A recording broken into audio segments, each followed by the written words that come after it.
ഒന്ന് ആലോചിച്ച് നോക്കിക്കേ, നിങ്ങൾ ഉറങ്ങുമ്പോഴും വെറുതെ ഇരിക്കുമ്പോഴുമൊക്കെ നിങ്ങളുടെ പണം നിങ്ങൾക്ക് വേണ്ടി ഇങ്ങനെ പണിയെടുത്തോണ്ടിരിക്കുന്ന ഒരവസ്ഥ. ഇത് വെറും സ്വപ്നമല്ല. ഹർഷ ജയസിന്റെ പുസ്തകത്തിൽ പറയുന്ന വളരെ ലളിതമായൊരു തത്വം ഉപയോഗിച്ച് നമുക്കിത് യാഥാർത്ഥ്യമാക്കാൻ പറ്റും. അതാണ് കോമ്പൗണ്ടിങ്ങിന്റെ ശക്തി.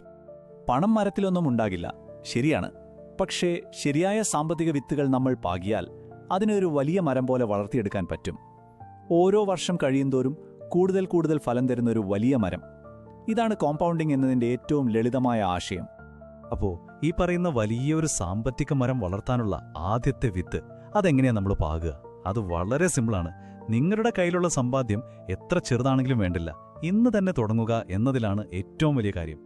മനസ്സിലാക്കേണ്ട ഒരു കാര്യമുണ്ട്. സമ്പത്തെന്ന് പറയുന്നത് ഒറ്റ രാത്രി കൊണ്ട് വരുന്നൊരു ജാലവിദ്യയൊന്നുമല്ല. ഇത് എല്ലാ ദിവസവും നമ്മൾ ശ്രദ്ധയോടെ നനച്ച് വളമിട്ട് പരിപാലിക്കേണ്ട ഒരു ചെടി പോലെയാണ്. നമ്മുടെ സ്ഥിരമായ ചെറിയ പരിശ്രമങ്ങളില്ലേ, അതാണ് അതിന് വളമായി മാറുന്നത്.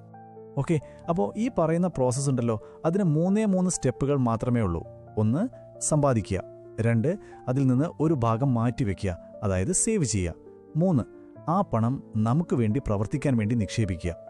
ഈ ലളിതമായൊരു സൈക്കിൾ ആവർത്തിച്ചുകൊണ്ടേയിരിക്കുക. ഇതിലാണ് കോമ്പൗണ്ടിങ്ങിന്റെ വിജയം ഒളിഞ്ഞിരിക്കുന്നത്. ഇവിടെയാണ് ഒരുപാട് പേർക്ക് തെറ്റുപറ്റുന്നത്. ഇത് ശരിക്കും കണക്കുകളുടെ ഒരു കളിയേയല്ല, മറിച്ച് മനസ്സിന്റെ കളിയാണ്. എനിക്ക് വലിയ ശമ്പളം കിട്ടുമ്പോൾ സേവ് ചെയ്യാം, അപ്പോൾ നിക്ഷേപിക്കാം എന്നൊക്കെ പറഞ്ഞ് കാത്തിരിക്കുന്നതിൽ ഒരു അർത്ഥവുമില്ല.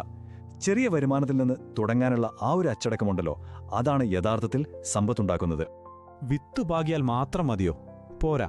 അതിനെ ഒരു വൻ മരമാക്കി മാറ്റണമെങ്കിൽ 3 മാന്ത്രിക ചേരുവകൾ കൂടി വേണം.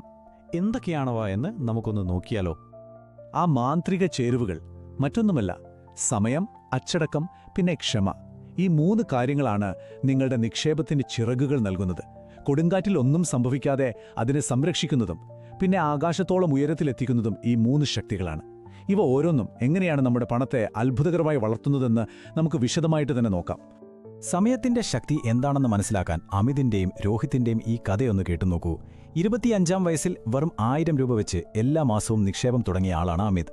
10 വർഷം കഴിഞ്ഞപ്പോൾ അവനത് നിർത്തി. പക്ഷേ രോഹിത് എന്തു ചെയ്തു? 35-ാം വയസ്സിൽ മാസം 5000 രൂപ വെച്ച് നിക്ഷേപം തുടങ്ങി. ഇനി പറ, 65 വയസ്സായപ്പോൾ ആരായിരിക്കും കൂടുതൽ സമ്പാദിച്ചിട്ടുണ്ടാവുക?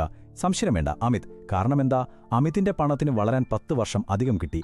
നേരത്തെ തുടങ്ങുന്നതിന്റെ പ്രാധാന്യം ഇതിൽ കൂടുതൽ എങ്ങനെയാ വ്യക്തമാക്കുക, അല്ലേ? അച്ചടക്കത്തിന്റെ കാര്യം ഇതുപോലെ തന്നെയാണ്. നമ്മൾ ജിമ്മിൽ പോയിട്ട് ഒരു ദിവസം ഭയങ്കരമായ വർക്കൗട്ട് ചെയ്തിട്ട് കാര്യമില്ല. എല്ലാ ദിവസവും സ്ഥിരമായി ചെയ്യുന്ന ചെറിയ വ്യായാമങ്ങളല്ലേ വലിയ മാറ്റങ്ങൾ കൊണ്ടുവരുന്നത്. സാമ്പത്തിക അച്ചടക്കവും അതുപോലെ തന്നെയാണ്. എല്ലാ മാസവും മുടങ്ങാതെ മാർക്കറ്റ് മുകളിലേക്കാണോ താഴോട്ടാണോ എന്നും നോക്കാതെ നിക്ഷേപം തുടരുന്നതിലാണ് യഥാർത്ഥ കാര്യം. സാക്ഷാൽ വാറൻ ബഫറ്റ് പറഞ്ഞ ഈ വാക്കുകളൊന്ന് ശ്രദ്ധിച്ചു കേൾക്കൂ. വിപണിയിൽ ചെറിയൊരു ഇടിവ് കാണുമ്പോഴേക്കും പേടിച്ച് നിക്ഷേപം പിൻവലിക്കുന്നവരുണ്ട്. അവരുടെ കയ്യിൽ നിന്ന് പണം എങ്ങോട്ടാ പോകുന്നത്? ക്ഷമയോടെ കാത്തിരിക്കുന്നവരിലേക്ക്. അപ്പോൾ നിങ്ങൾ എവിടെ നിൽക്കണം?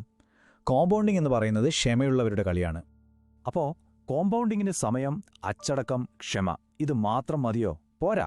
യഥാർത്ഥ യുദ്ധം നടക്കുന്നത് നമ്മുടെ ബാങ്ക് അക്കൗണ്ടിലല്ല, നമ്മുടെ തലച്ചോറിലാണ്, നമ്മുടെ ചിന്തകളിലാണ്. സമ്പന്നരും ദരിദ്രരും ചിന്തിക്കുന്ന രീതി തമ്മിലുള്ള വ്യത്യാസം എന്താണെന്ന് നമുക്ക് നോക്കാം.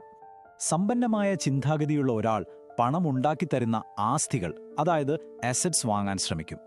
എന്നാൽ ദരിദ്രമായ ചിന്താഗതിയോ നമ്മുടെ കയ്യിൽ നിന്ന് പണം പുറത്തേക്ക് കൊണ്ടുപോകുന്ന ബാധ്യതകൾ, അതായത് ലയബിലിറ്റീസ് വാങ്ങിക്കൂട്ടും. വളരെ സിമ്പിളായി പറഞ്ഞാൽ, നിങ്ങൾ വാങ്ങുന്ന ഒരു പുതിയ ഫോൺ ഒരു ബാധ്യതയാണ്, പക്ഷെ നിങ്ങൾ വാങ്ങുന്ന ഒരു സ്റ്റോക്ക് ഒരു ആസ്തിയാണ്.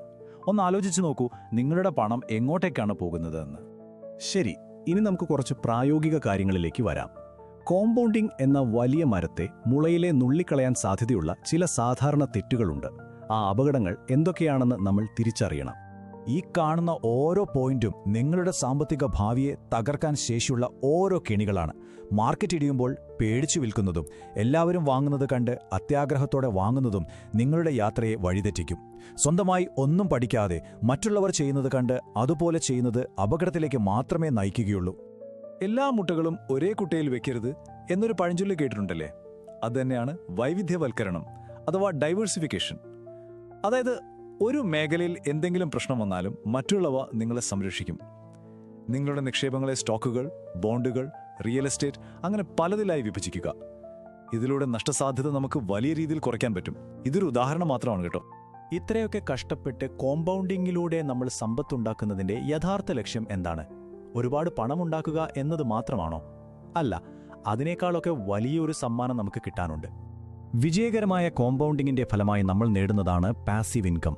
അതായത് നമ്മൾ ഉറങ്ങുമ്പോഴും യാത്ര ചെയ്യുമ്പോഴും നമുക്ക് വേണ്ടി പണം ജോലി ചെയ്യുന്ന ഒരവസ്ഥ.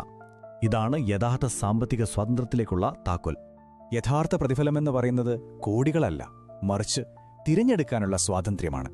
പണത്തിനു വേണ്ടി ഇഷ്ടമില്ലാത്ത ജോലി ചെയ്യാതെ നമ്മുടെ ഇഷ്ടങ്ങളും സ്വപ്നങ്ങളും പിന്തുടരാനുള്ള സ്വാതന്ത്ര്യം, നമ്മുടെ കുടുംബത്തോടൊപ്പം സമയം ചെലവഴിക്കാനുള്ള സ്വാതന്ത്ര്യം, അതാണ് യഥാർത്ഥ സമ്പത്ത്. അപ്പോ നമ്മൾ തുടങ്ങിയ ഇടത്തേക്ക് തന്നെ തിരിച്ചു വരികയാണ്. നിങ്ങളുടെ സാമ്പത്തിക സ്വാതന്ത്ര്യം എന്ന ആ വലിയ മരത്തിന്റെ ആദ്യത്തെ വിത്ത് നിങ്ങൾ എപ്പോഴാണ് പാകാൻ പോകുന്നത്? ഉത്തരം നിങ്ങളുടെ കയ്യിലാണ്. ചിന്തിക്കുക, എന്ന് തന്നെ പ്രവർത്തിക്കുക.